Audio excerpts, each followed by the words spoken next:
Proyekto Helmo.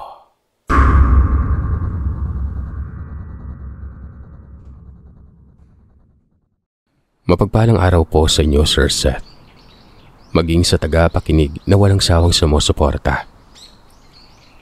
Ako po si Darwin. Bibigyang buhay ko sana ang kwento ng kaibigan kong itago na lamang natin sa pangalang Joseph. Sana ay mapaunlakan po ito at maging bahagi din ng channel mo. Bagamat hindi man masyadong nakakatakot pero kakapulutan po ng aral. Hindi ko alam kung totoo ba ang lahat ng naging salaysay sa akin ni Joseph. Pero natitiyak akong ang asawa niya ay hindi normal na tao. Taong 1983, sa syudad mismo ng Cebu. Si Joseph noon nasa edad 12 pa lamang at sa murang edad palaboy na ito sa naturang lugar. Dulot na rin sa maagang pagkaulila sa mga magulang. Kahit pamanbuhay pa ang mga ito noon pero iniwan na lamang si Joseph sa kanyang tiyahin na ubod umano ng strikta. Lagi umano itong ginugulpe kahit wala namang kasalanan. Bukang bibig parati ang katagang anak ng bayaran si Joseph. Hindi niya naman kasalanan ng mabuhay pero para bang pinagkaitan siya ng tadhana. Pinarusahan na sa puntong yon ay iniisip ni Joseph na hindi totoo ang Diyos.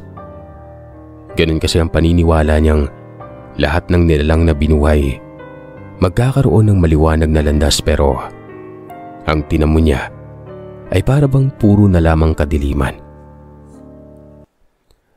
Sa kalupitan ng kanyang tiyahin, nagdulot ito ng depresyon na humantong sa pagiging desperado ng bata.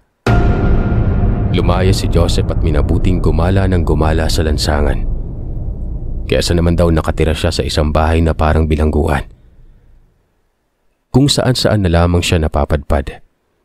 Hindi naman siya naglilimos. Sa halip ay kumakayod ito. Nagtitinda siya ng basahan nun. Maraming gustong kumupkup sa kanya dahil nakitaan ang bata ng kabutihan at pagpupursiging mabuhay sa marangal na paraan. Sa kabila ng maraming nag-aya, pinili ni Joseph na tanggihan ang mga ito sa kadahilanang nagkaroon na siya ng pobya sa pamilya. Ayon pa kay Joseph, ayos lamang sa kanya na mag-isa lang siya sa buhay. Maliban sa pagtitinda ng basahan, pumupuslit din si Joseph sa Kapitolyo. Namumulot ang bata doon ng mga plastik na bote, lalo na noong kasagsagan ng sinulog. Napakaraming dumagsang dayo na abala sa okasyon. Pero si Joseph, abala naman sa ikinabubuhay. Ang inuuwian niya tuwing gabi ay walang iba kundi sa Santo Niño. Kahit man parang tinalikuran siya ng ama ay naniniwala pa rin si Joseph na magkakaroon siya ng magandang buhay. Panay dasal ito sa labas ng bulwagan. Unti-unti na rin nanumbalik ang kanyang paniniwala. Tinatanaw ang malaking krus sa ibabaw ng pasilidad at nagmumuni-muni. Hanggang sa nakakilala si Joseph ng bata na kagaya niyang isa ding palaboy. Babae ito. Angat lamang sa kanyang edad ng 2 taon. Ang pangalan ay itago na lamang nating Ason. Gusto ni Joseph ang babae. Hindi ito masama. Katunayan, magkapareha lamang sila ng ginagawa. Hindi din sumasama sa mga kabataan noong gumagala ng mga kawatan. Hindi na kaila dito dahil laganap talaga sa panahong yon ang kawatan sa naturang lugar. Kahit may mga maraming tao pa, hindi nila pinapalampas yon. Sa mga taga Cebu, alam nila ang patungkol dito. Etong si Ason naman, madali lang silang nagkapalagayan ng loob ni Joseph. Mabilis na naging magkaibigan silang dalawa at laging magkasama sila kahit saan-saan. Katunayan ay nagkakasundo sila sa kanilang kinikita. Kumbaga, hati sila para walang mas nakakaangat. Nasa iisang lugar lamang kasi umano sila noon, namumuhay, at dapat may kaparehas sila ng kinikita noon. Kung iisipin, para lamang umano silang magkapatid. Pero hindi naglaon. May napapansin si Joseph kay Ason. Nakakatabi niya kasi ito sa pagtulog sa gilid ng pasilyo. Tapos sa bigla na lamang babangon at aalis. Hinahayaan na lamang yun ni Joseph pero bumabalik si Ason madaling araw na. Natanong pa ni Joseph kung anong ginagawa ni Ason sa gabi. Ang sabi naman ito ay pinupuntahan niya umano ang kanyang mga magulang. Dito ay nagulat si Joseph. May magulang pala si Ason. Pero ang tanong, bakit umano ito nagpapalaboy-laboy? Hanggang sa may sinabi si Ason sa kanya na siyang labis na nagpahilakbot sa buong pagkatao ni Joseph noon. Ayon kay Ason, aswang umano ang kanyang ina. Patay na ang tatay nito. 2 taon na ang nakalipas. Pinatay ito ng kanyang nanay at ito ang dahilan kung bakit lumayas ito. Baka pati umano siya ay patayin ng kanyang ina noon. Itago na lamang natin sa pangalang Kareta ang nanay ni Ason. Alam ni Ason kung kailan umaalis ang kanyang ina. Tuwing Biyernes umano ito ng gabi at Lunes ng gabi. Nagpupunta sa isang punerarya upang bumili ng karne ng tao. Ito lamang din umano ang pagkakataong nakakauwi si Ason pero kaagad ding umaalis. Ang pagbisita lamang doon ni Ason ay upang kamustahin ang kanyang kapatid na lalaki.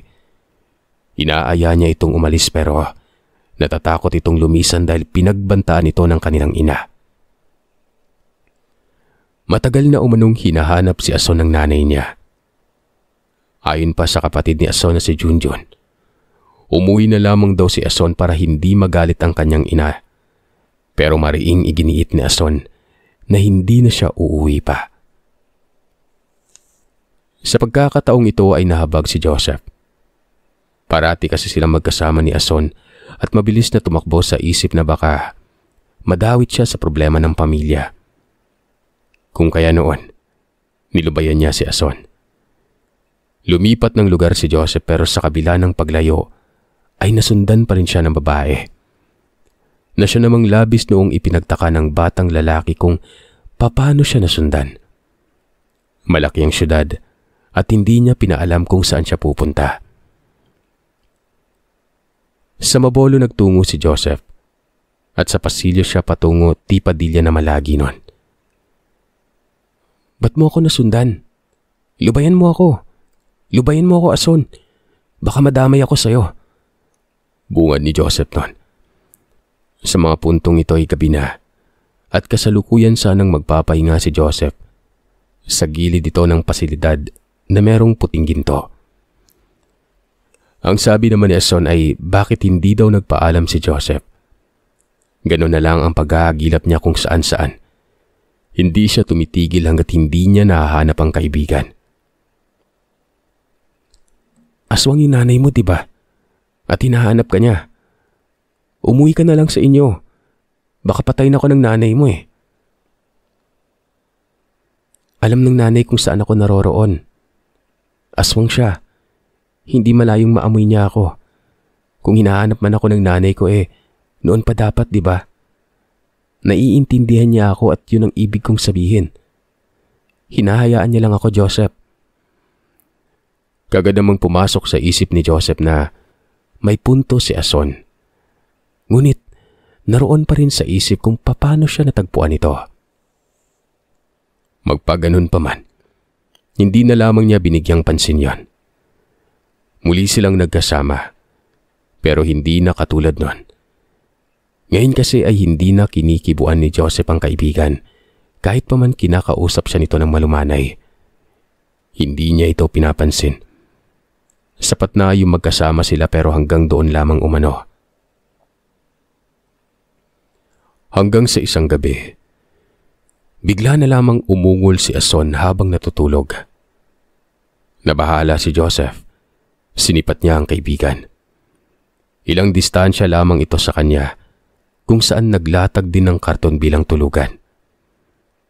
Paglapit ni Joseph noon, nanginginig ang katawan ni Ason.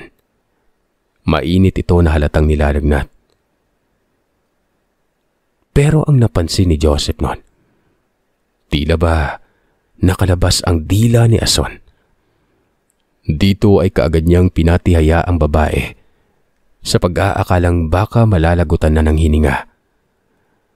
Ganoon na lang ang pagkawindang ni Joseph nang makitang iba ang kulay ng mga mata ni Ason. Totoo, at kitang-kita ni Joseph na maladugo ang kulay nito, na may tuldok ng dilaw sa gitna. Dahil sa pagkagulat ay napaatras si Joseph. Kamuntikan pang mahagip ng rumaragasang sasakyan dahil hanggang kalsada ang kanyang pag-atras. Gumilid sa tabi si Joseph. Minasdan niya si Ason. Nakahiga pa rin ito at hindi bumabangon. Hinala ni Joseph na katulad ng nanay nito. Aswang din ang kaibigan. Hanggang sa umungol uli si Ason at para na itong naghihingalo. Nag-iisip si Joseph kung may sakit ba ang kanyang kaibigan pero aswang ito eh. Pinili niyang umalis noon pero habang nagbabalot ng mga gamit, nagsalita si Ason. "Huwag mo akong iwan, Joseph. Maawa ka." Napatigil si Joseph sa kanyang ginagawa. Waribay nabati ang kanyang sipatsya at nakaramdam ng pagkaawa. Muli siyang lumapit kay Ason. Dito ay hindi na pangit ang mukha ng batang babae. Normal na ito. Namumutla. Bahagyang nawala ang pagkatakot ni Joseph. Kagad siyang kumuha ng basahan. Binasa ito ng tubig sa tubong tumatagas. Nilagay niya yon sa noo ng kaibigan at dahil sa may naisilid na gamot ang batang lalaki ay ipinainom niya ito kay Ason. Tinabihan niya ito sa pagtulog sa kabila ng kilabot na nararamdaman. Nagising na lamang si Joseph umaga na. Nakita niya si Ason na nakabungad sa kanya habang nakangiti. May bitbit itong supot na may lamang tinapay. Ang sabi, mag-agahan na umano sila dahil maaga sila mangolekta ng basura ngayon. Diretso namang nagwika si Joseph ng, "Aswang ka, Ason. Nakita ko kagabi ang itsura mo. Kaya pala natuntun mo kung nasaan ako. Ano ba talaga ang pakay mo sa akin at gusto mong lagi tayo magkasama? Baka patayin mo ako." Hindi kagad nakapagsalita si Ason. Umupo ito sa tabi ni Joseph at kitang may malalim na iniisip. "Aswang nga ako, Joseph, pero pinipilit ko maging tao. Ang totoo, kaya ako umalis sa amin hindi dahil sa takot sa nanay ko. Ito ay dahil gusto niya akong pakainin ng sariwang karne ng tao. Ito din ang dahilan kung bakit namatay ang tatay ko. Nag-away sila ng nanay ko dahil sa pagnanais kong hindi kumain ng karne. Kapag nangyari kasi umano yon, tuluyan ng mahayok sa laman si Ason. Pinaalis siya ng kanyang ama. Gusto din kasi ng kanyang tatay na mamuhay ito ng normal. Ayon sa tindi ng alitan,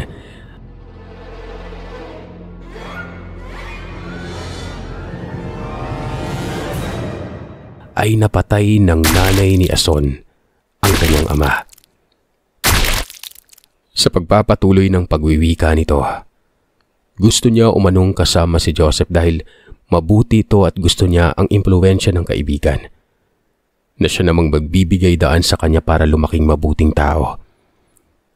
Kaysa naman umano makisama siya sa ibang mga palaboy na wala namang ibang ginawa kundi ang magdroga at magnakaw. Mabilis na napagtanto ni Joseph na totoo ang sinasabi ni Ason. Sa mata pa lang at kung paano magsalita ay talagang makabagbag damdamin na. Dito ay mas nakilala ng lubos ni Joseph ang babae at nagbukas sa kanila sa mas malalim pang pagkakaibigan. Kumbaga, matalik na kaibigan na. Hindi yung iniisip niya dyan. Mga bata pa kasi ang mga ito kaya wala pa sa isipan nila ang kung anong iniisip natin mga matatanda. Hanggang sa tumungtong na sa edad 17 taong gulang si Joseph. Si Ason naman noon, 19. Hindi na sila palaboy. Sa halip, may mga pinagkakaabalahan na hindi kinabibilangan ng paggala sa lansangan. May trabaho na kasi noon si Ason sa isang karinderya malapit sa may cathedral. Si Joseph naman noon, pahinante sa pier. Maniwala man kayo o sa hindi ay nasa iisang bahay lamang sila nakatira.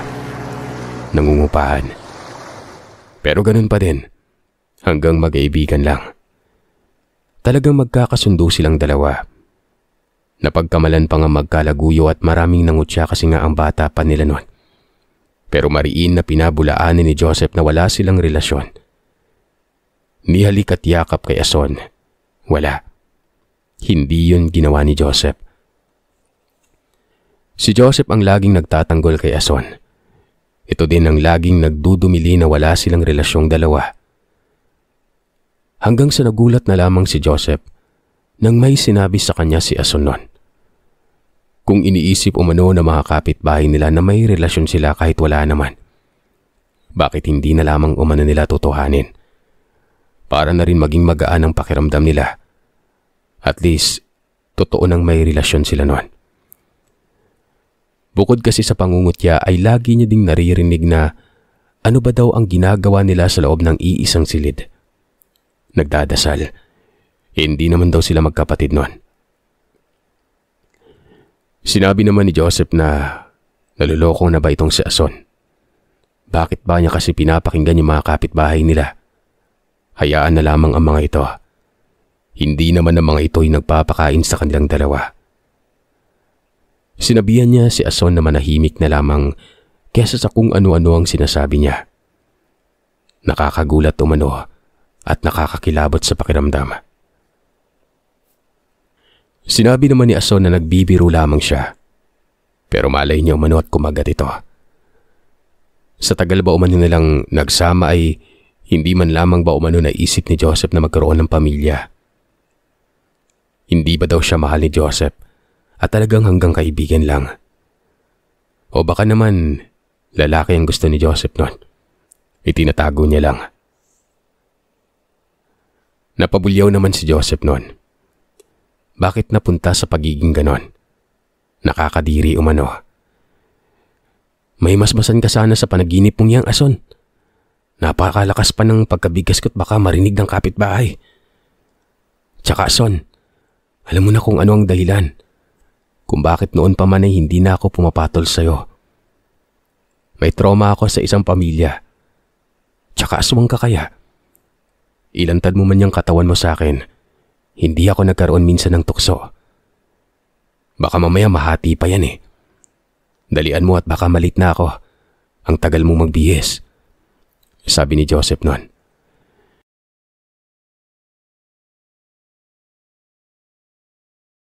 Sinabihan naman ito ni Ason na maarte na akala mo'y gwapo. Nguhal umano ito.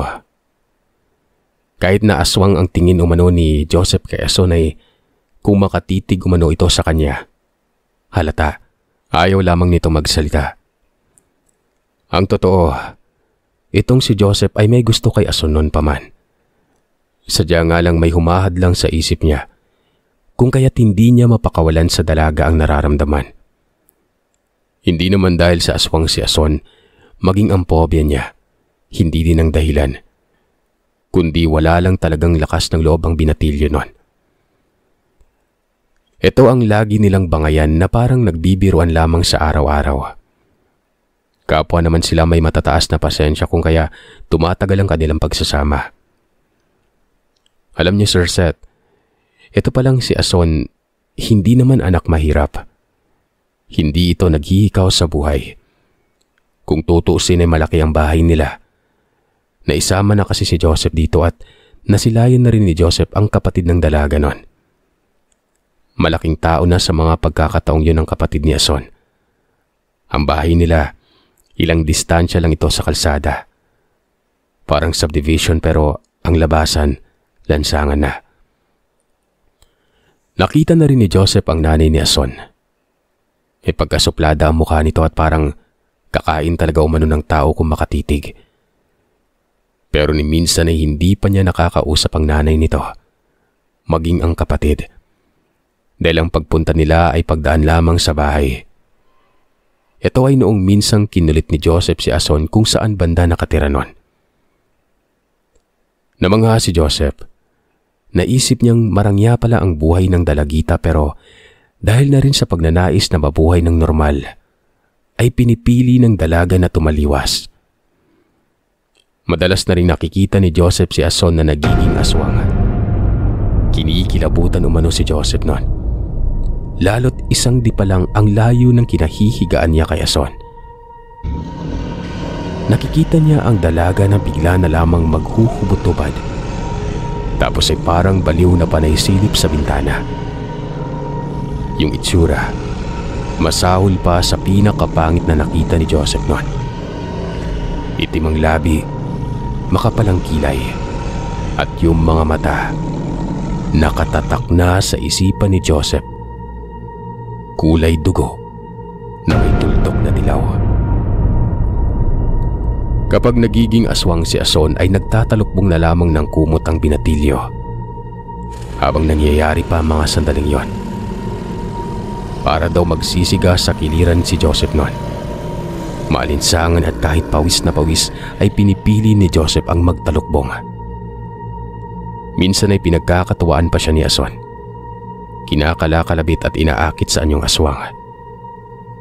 Panay naman bigkas na mabigat na salita ang binatilyo at ang sabi nito ay lalabas siya at sisigaw kapag hindi titigil si Ason noon. Parang iniiwanan ng saktong pag-iisip si Ason kapag sinusumpong ito noon. Hindi na daw alintana nito na kitang-kita ni Joseph ang buong katawan ng dalaga. Mahalay pa umano ito. Hinahalik-halikan si Joseph. Hanggang sa isang pagkakataon, napamura umano si Joseph at sinabihan na mabaho ang bibig nitong ni Ason. Pinaalis niya ito. Sinabihan niya pa si Ason na kibabaing tao ay manyakis umano. Kapag lumapit ito ay susuntukin niya sa mukha ito. Nakita niya pa na matutulis ang mga ngipin nito. Wag na wag umanong lalapit si Ason. Masasapak niya talaga yon. Ngunit sa kabila ng pagpupumalag ni Joseph, patuloy pa rin si Ason. Kinakalabit siya nito na wari ba babaeng nagtitinda umano ng katawan. Pagkatapos ng kalabit ay tumatango-tango at kinikindatan si Joseph noon. Isang beses sa isang buwan sinusumpong si Ason. Kung kaya naman itong si Joseph, alam kung kailan yung kalendaryo minamarkahan. Tapos ay lumalayo na siya ng higaan pagdating ng araw na yon. Isang beses pa, tumabi sa pagtulog sa kanya si Ason at nasa loob sila ng kumot. Nakakamulatan na lamang ni Joseph na katabi niya na ito. Nakahubot-hubad at aswang ang mukha niya. Parang aliw na aliw pa habang minamasdan si Joseph noon. Kinabukasan naman animoy hindi makabasag pinggan itong si Ason. Napakatahimik, mainhin pa sa pusa, at kung magsalita, malumanay. Yung bang parang walang nangyari. Ilang beses ko na bang sinabi sa iyo na wag mo na akong papakialaman kapag sinusumpong ka. Ang tigas ng ulo mo. Kapag nilalayasan naman kita, sinusundan mo ako at pinapauwi. Kung makadahilan ka pa, abot langit ang paghingi ng pasensya. Pero paulit-ulit ka pa rin eh. Sinabi naman ni Ason dito na hindi niya nga kontrolado ang sarili. Bingi daw ba si Joseph? Hayaan na lamang umano siya. Kesa naman kainin nito yung binata. Mabuti na lamang umano at yun ang kinakalabasan. Nilalambing. Tapos maarte pa. Sumagot naman si Joseph ng, "Baliw, anong lambing ang sinasabi mo dyan? Sinong matino ang makikipaglambingan sa anyo mong yon? Hindi ka na nahihiya. Nakakadiri kaya? Nakadampi pa yung maselan mo sa katawan ko. Kapag ako nabanas, luluwas ako ng ibang bayan at doon ako titira. Bulalas ni Joseph noon. Pero ang sabi naman ni Ason, kahit saan umano pupunta si Joseph ay malalaman ni Ason. Hindi daw siya natatakot na lumayo si Joseph dahil alam niya namang babalik ito sa kanya.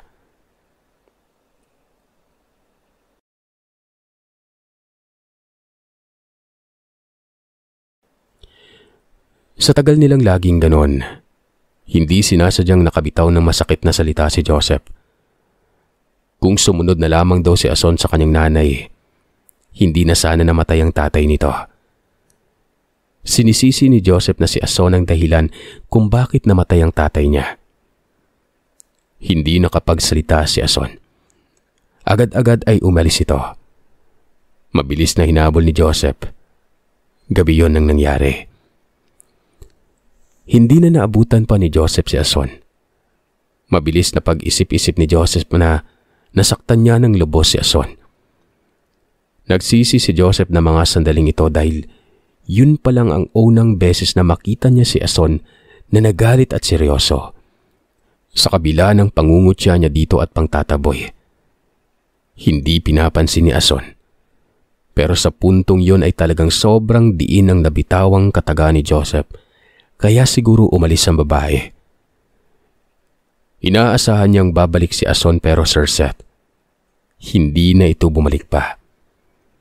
Hindi na panatag si Joseph ng ilang araw. Hinanap niya si Ason. Sinubukan niyang punta ng bahay nito pero hindi niya nasilayan ng dalaga. Pansamantala pang iniwan ni Joseph ang pagiging pahinante. Pinaglaanan niya ng mahabang oras ang pagkagilap sa kaibigan. Nakarating at nakisuyo na rin siya sa tinatrabahuang karinderya ni Ason. Pero ayon sa namamahala, hindi na daw bumabalik sa tindahan ng dalagita. Hindi din nila alam kung anong dahilan. Isang buwang hinanap ni Joseph si Ason hanggang sa natagpuan niya ito pero nagtatrabaho sa isang club malapit sa May Mango. Para itong babaeng mababa ang lipad na nakikipag-usap sa isang customer doon. Nakatanaw lamang si Joseph sa malayo. Hindi niya alam kung bakit galit siya imbis masaya sana dahil nakita niya na si Ason. Hanggang sa napansin niyang nanghihipo ang katabi nitong lalaki. Dito ay nagpantig ang tenga ni Joseph. Kagad nilapitan si Ason at binunot ang kamay nito. Gulat na gulat naman si Ason nang makita kung sino yon. Kagad niya itong nakilala. Kinaligkad ito palabas ng pasilidad at nagkagulo pa doon. May mga bouncer na sumunod. Ginulpi ang binatilyo at ganoon na lamang ang pag-aalala ni Ason sa kanya. Kung kaya naman inawat niya ang mga ito at sinabing kapatid niya ang taong ginugulpi. Natigil naman ang kaguluhan pero wala na. Lupaypay na ang katawan ni Joseph at halos lumuwa pa ang mata dahil sa maga sa mukha nun. Bakit? Aray ko, bakit hindi ka bumalik? Bakit mo ako pinapahirapan? Alam mo bang araw-araw kitang hinahanap? Para akong baliw sa lansangan sa kakatanong kung nasaan ka na. Umabot pa sa puntong tinungo ko yung bahay niyo. Kung nagkasala man ako, pwede naman nating pag-usapan, di ba? Yun lang. Alam mo namang ganun tayo lagi tapos ito. Ano to? Ano tong suot mo? Matino ka pa ba, Ason? Nasaan ang prinsipyo mo? Kapag hindi ka umuwi, magpapatiwakal ako. Bulalas ng binata na kahit hirap sa pagsasalita, pinilit pa rin ilabas ang saloobin nun. Tinanong naman siya ni Ason kung bakit siya hinahanap. Kung anong dahilan. Para saan. Kung para ba sa pagkakaibigan. Kung magsalita o man noon si Joseph ay parang pinagtatabuyan siya. Nadawit pang kanyang ama sa ugali niyang basura. Bakit umano siya hinahanap ni Joseph? Bigyan siya umano ng magandang dahilan. Hindi naman niya ito asawa. Pero nagulat na lamang si Ason nang napao si Joseph at sinabing asawa niya ito. Hindi na ba halata? Asawa niya ito at mahal na mahal niya. Aswang man umano ito o kahit anong animal, basta mahal niya umano ang babae nun. Biglang natahimik itong si Ason at hindi nakapagsalita. At dahil sa narinig ay napaluha na lamang ito at tuluyang napahagulgol ng iyak. Nagbuntong hininga at tumingala sa kalangitan. Sa mga puntong yon ay malalim na ang gabi. Nasa gilid sila ng kalsada habang nakaupo sa baitang ng gutter. Sabi ni Ason, yun lamang naman umano ang hinihintay niya dati pa. Umiiyak ito habang sinasabi kay Joseph na mahal niya rin ang binata. Ilang beses na niyang gustong iparamdam pero manhid umano ito at doon siya nasaktan. Ang tingin niya ay pinandidirian siya ni Joseph. Naging desperada umano itong si Ason dahil sa kanya. Aswang umano siya pero tao pa rin ang puso niya. Marunong masaktan. Muli ay tinanong niya si Joseph kung mahal ba talaga siya nito? O baka nambubola na naman yon? Ay, paulit-ulit. Gusto mo ipagdiinan ko pa? Hindi pa ba sapat itong mga pasako bilang ebidensya? Diyan ka na nga. Wala ka namang kwentang kausap. Di ko alam kung ilang lalaki na yung nakakakwen sa'yo. Wika ni Joseph noon. Napatawa ng wala sa oras si Ason. Kaagad niyang hinabol si Joseph. Niyakap ang binatilyo habang nakatalikod. Sabi nito, hindi siya ang katulad ng iniisip ni Joseph na babae. Ngayon lang umano siya nakagala doon. Gusto niya lang umanong malaman kung ano ba talaga ang meron sa ganong pasilidad. Bakit umano nang didiri ito? Hindi nga kagwapuhan. Bumalik si Ason sa piling ni Joseph. At sa pagkakataong ito ay hindi na sila magkaibigan o higit pa doon, kundi isa na silang pamilya. Sa kauna-unahang pagkakataon, nahalikan ni Joseph sa labi si Ason. May nangyari sa kanila na siya namang nagpabago ng kanilang pananaw sa isa't isa. Si Joseph, kahit aswang pa si Ason at sinusumpong ito, sinasakyan na lamang ng binatilyo ang kapretsyohan niya para lamang hindi masaktan ang minamahal. Hindi naglaon dahil sa kapwa magpursige ang dalawa ay umangat ang kanilang pamumuhay. Hindi pa man nabibiyayaan ng anak pero may sarili ng negosyo silang dalawa. May tindahan si Ason noon dahil nagkaroon ng pwesto sa may syudad. Hindi ko na lamang ididetalye kung anong negosyo. Hanggang sa umangat pa ng umangat ang kanilang pamumuhay. Nakabili ng 2 pasaherong sasakyan si Joseph. Dito din nabuntis si Ason at nagkaroon sila ng anak na lalaki. Ang kinatatakot lamang noon ni Joseph ay baka umano magmana sa nanay ang bata. Kaso'y mariin pinabulaanan ni Ason na hindi daw magiging aswang ang anak nila kung hindi niya ito hahawaan. At hindi din ito maaaring mahawaan kung sakali mang ginusto ni Ason. Dahil ang binhi umano ng pagiging aswang nasa bahay nila mismo.